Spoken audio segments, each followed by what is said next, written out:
केवळ एक दिवसाचं अधिवेशन या सरकारने घेतलं। आजचं अधिवेशन हे केवळ शोक प्रस्तावाचं असतं, त्यामुळे उद्या केवळ 6 तासाचं अधिवेशन आहे आणि आता त्याच्यामध्ये 10 विधेयक या सरकारने दाखवले आहेत।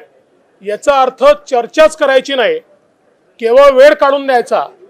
आणि त्यातही मागच्या वेळेस आपण बघितलं की सत्तारूढ पक्षांनीच गोंधळ घातला आणि जाणीवपूर्वक चर्चा होऊ दिली नाही।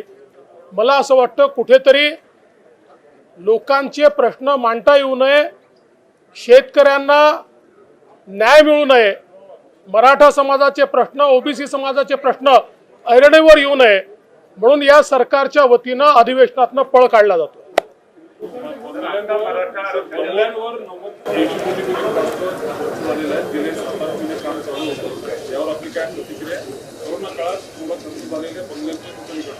मुळात बंगल्यांवर किती खर्च केला याच्यावर मी याकरता बोलणार नाही की तो गेले अनेक वर्ष त्या ठिकाणी बंगल्यांचं रिनोव्हेशन हे चालूच असतं, तो कमीत कमी झाला पाहिजे, प्रत्येकाची अपेक्षा आहे। जरूर बंगल्यावर खर्च करा, पण शेतकऱ्याला पैसे दिले नाही याचं काय, ते महत्वाचं आहे। म्हणजे बंगल्यांवर खर्च करायला जर पैसा असेल तर शेतकऱ्याला मदत करायला पैसा का नाही या सरकारजवळ, असा आमचा सवाल आहे।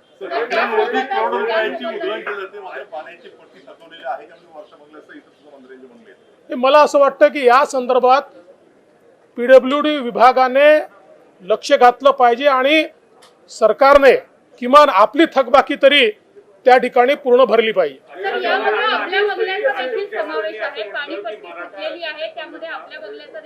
म्हणूनच मी सांगितलं ही पीडब्ल्यूडीची जबाबदारी आहे, ही कुठल्याही मंत्र्याची, विरोधी पक्षनेत्याची जबाबदारी नाही।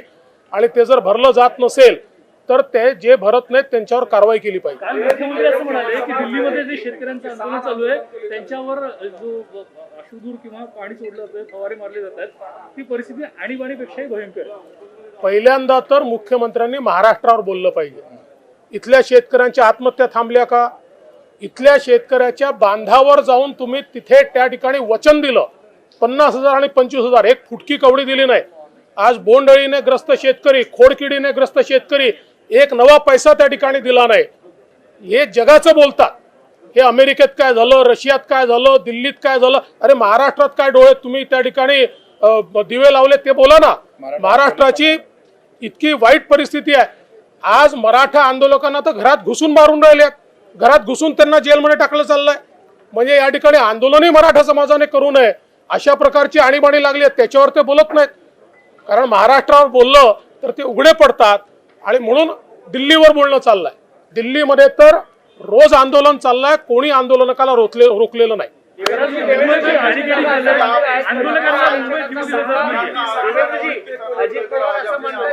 देखिए, महाराष्ट्र का सत्र चालू हो रहा है।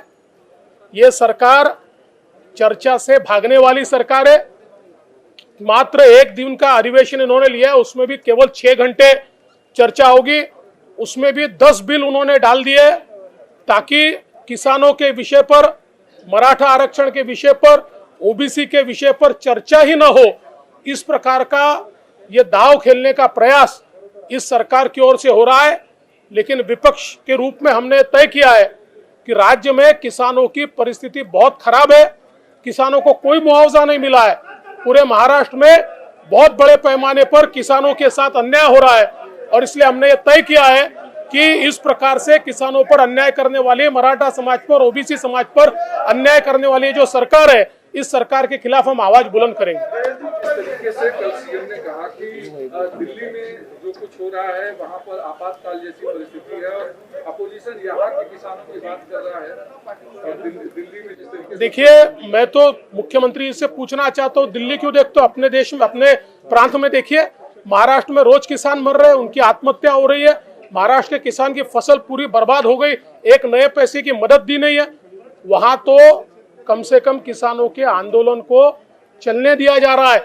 या मराठा समाज का आंदोलन घोषित हुआ तो घर में जा जाकर मार रहे हैं, घर से पकड़ के ले जा रहे हैं, लोगों को बंद कर रहे हैं।